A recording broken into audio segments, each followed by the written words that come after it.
இது சிவபுராணம். சிவபுராணமும் பின்னாடி திருமந்திரம், 4 திருமந்திரம் இருக்கிறது. இது சிவபுராணம் முழுமையாக இருக்கிறது. நாங்கள் இதை பற்றி பேசிட்டு இருக்கும்போது என்ன கொடுக்க வேண்டும் என்று அவன் முடிவு செய்கிறான்.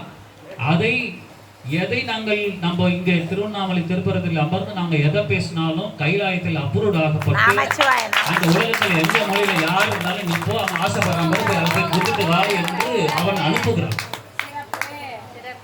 அதுதான் உண்மை.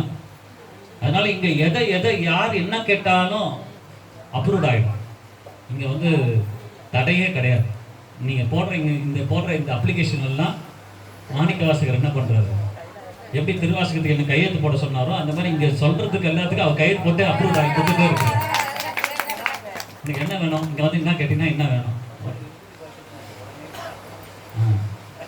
விபூதி, அந்த 5000 விபூதி கவர் போடுவதற்கு உடனே ஜீவசனேசங்க சிவகாசியை சொல்லி அதுவும் அனுப்புகிறேன் என்று.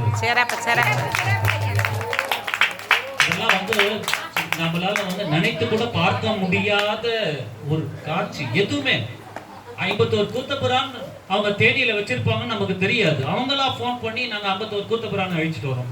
51 அணையா விளக்கு நாங்க வரோம். மகளிர்கள் மதுரையில இருந்து, மதுரை மாவட்டம், ஐயா நாங்க ஒரு 51 அணையா விளக்கு நாங்க எடுத்துட்டு வரோம். திண்டிவனத்துல இருந்து அவங்க வராங்க, ஐயா நாங்க 50 பேர் ஒரே மாதிரியான உடை அணிந்து நாங்க ரிஷப வாகன கொடியை ஏந்தி வரோம். புதுக்கோட்டையிலேருந்து திருவாசகத்தை எழுதி வச்சுட்டு நாங்கள் 51 பேர் திருவாசகத்தை சிரத்தில் வச்சுட்டு வர்றதுக்கு நாங்கள் தயாராக இருக்கிறோம்.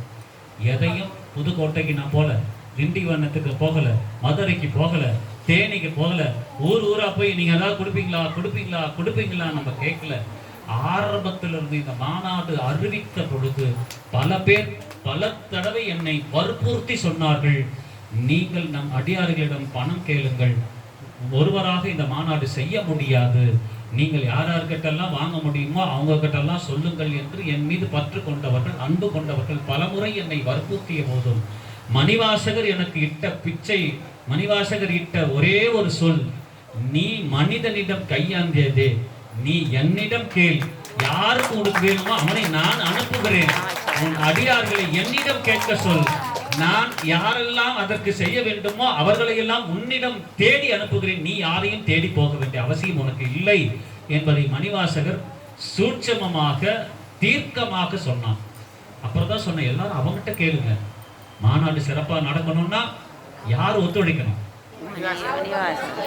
சொன்னவன் அவன், எழுத சொன்னது அவன், உலகத்தில் அவங்க எல்லாருக்கும் கொண்டு போய் சேர்த்தது அவன், இத்தனை பேர் வரணும்னு நினைச்சது அவன், கூட்டினது அவன், செஞ்சதாக அத்தனையும் அவன். அவன் சிவன், அவன் என் சிந்தையும் நின்ற அதனால் அவன் அருளாலே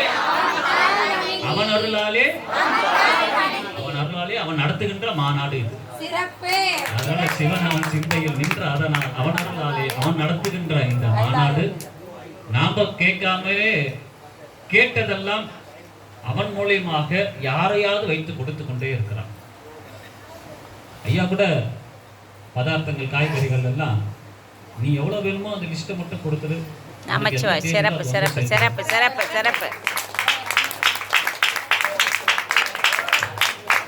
அதே போல எதையுமே நாம் சென்று ஒருவரிடம் கேட்டு பெறவில்லை, நாம் இருக்கும் இடத்திலே வந்து தந்து விட்டு போகிறார்கள். இதுதான் நம்மளுடைய பெரிய சிறப்பு.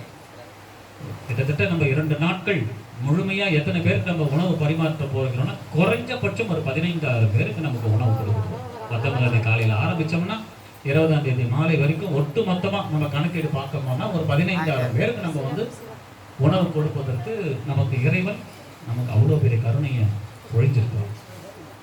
அதனால இந்த நிகழ்வுல இதெல்லாம் உணவு இதெல்லாம் கூட கொசல் கொடுப்பாங்க இல்லையா, 1 வாங்கினா 1 இலவசம். நீ திருவாசகத்தை எழுதுனா முத்தி இலவசம். எதை செய்யறீங்களோ அந்த செயலுக்கு ஒரு இறை செயல் அப்படிதான் கிடைக்கும். நீங்க 1 கொடுத்தீங்கன்னா 2 கிடைக்கும். அத்தனையும் தள்ளுபடி இல்லாம கிடைக்கும். அதனால இறைவனுடைய கருணையினால நமக்கு இந்த வெறும் உணவு மட்டும் கொடுத்தா வர அடியார்களுக்கு கூட அப்பப்போ என்ன தேவைப்படுமே, இதையெல்லாம் நம்ம எப்படி கொடுக்கறது, எப்படி செயல்படுத்துறதுன்னு சொல்லும் பொழுது அப்புறம் நம்மளுடைய அடியார்கள் சில அடியார்களை தொடர்பு கொண்டார்கள், யாருக்கெல்லாம் என்ன கொடுக்கலாம் என்னன்னா நம்ம முடிவு பண்ணணும் முதல்ல. அப்போ முடிவு பண்ணும்போது கூழ், மோர், கரும்பு ஜூஸு. முதல்ல 3500 பேர் வருவாங்கன்னு நினைத்து 3500 ஐஸ்கிரீமும் கொடுக்கலான்னு முதல்ல முடிவு பண்ணி அதுக்கு அப்போவே அட்வான்ஸ்லாம் கொடுத்துட்டேன். ஒரு மாதத்துக்கு முன்னாடியே ஒரு 3000 பேர் வருவாங்கன்னு நினச்சி 3000 பேருக்கான ஐஸ்கிரீம்லாம் நம்ம அப்போ கொடுத்துட்டோம். இப்போ பார்த்தா அது 2 மடங்கு ஆகுமா 3 மடங்கு ஆகுமா தெரியல. ஆனால் இப்போ நம்ம என்ன கொடுக்கலாம், இப்போ அந்த ஐஸ்கிரீம்லாம் இந்த போல் குழந்தைங்களுக்கு மட்டும்தான் ஐஸ்கிரீம். குழந்தைங்களை பார்த்து தான் ஐஸ்கிரீம் அப்படி கொடுத்தா அவங்க எல்லாரையும் கொடுக்கணும். ஏன்னா நீங்களே எனக்கு குழந்தை அடியார்களுக்கு மட்டும் ஐஸ்கிரீம் கொடுக்க சொல்லுங்க. அதனால அப்படி நம்ம வந்து ஒவ்வொருத்தருக்கும் யாரை கொடுக்கறது அப்படின்னு நம்ம முடிவு செய்த போது மோர் வந்து 2 நாட்களும் ஒரு 4000 பேருக்கு மோர் கொடுப்பதாக ஒரு ஐயா வந்து சொன்னார். தனசேகரன் ஐயா, அடி அண்ணாமலையில இருந்து. அந்த ஐயா வந்து 2 நாட்களும் 4000 பேருக்கு மோர் நான் கொடுக்கிறேன் என்று முன் வந்து அதை முழுமையாக அந்த செலவுகளை பொறுப்பெடுத்து கொண்டார். அதுக்கப்புறமா கூழ் கொடுக்கணும் அப்படின்னு நம்ம முடிவு பண்ணோம். இப்போ கூழ் யார் கொடுக்கறது? சரி நாமளே கொடுக்கலாம் இதுவரைக்கும் முடிவு செய்த போது நேற்று தகவல் வந்தது. திருப்புகழ் அடியார்கள் சார்பாக சிவராம திருப்புகழ் அடியார்கள் 2 நாட்களும் கூழ் கொடுப்பதாக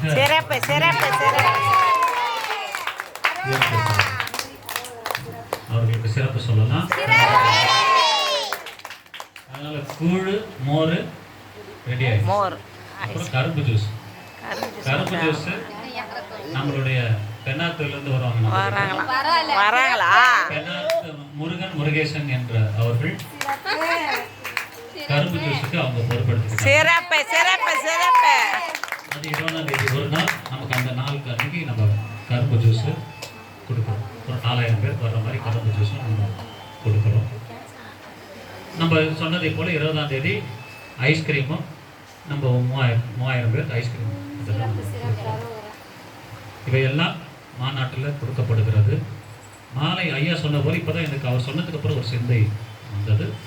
19ஆம் தேதி மாலையும் 20ஆம் தேதி மாலை கிளம்பும்போது எல்லாரும் நிகழ்ச்சியை முடிச்சுட்டு கிளம்பும்போது தேநீர் வந்து நம்ம 24 கொடுக்க சொல்லியிருக்கோம். ஆனால் முடிச்சுட்டு கிளம்பும்போது சுண்டல் நம்ம வந்து ஒரு 7000 பேர் வர மாதிரி சுண்டல் அது நம்ம ஈஸியாக பண்ணிக்கலாம். ஐயர் அங்கே இருக்கிறதுனால நமக்கு அது ஒன்றும் சிரமம் இல்லை. ஐயா சொன்னதுனால அந்த சிந்தை வந்தது. மாலை ஏதாவது கொடுக்கலான்னு சொல்லும்போது ஒரு சுண்டல் வந்து தொண்டையில் வாங்கி வச்சு நம்ம கொடுத்துக்கலாம்.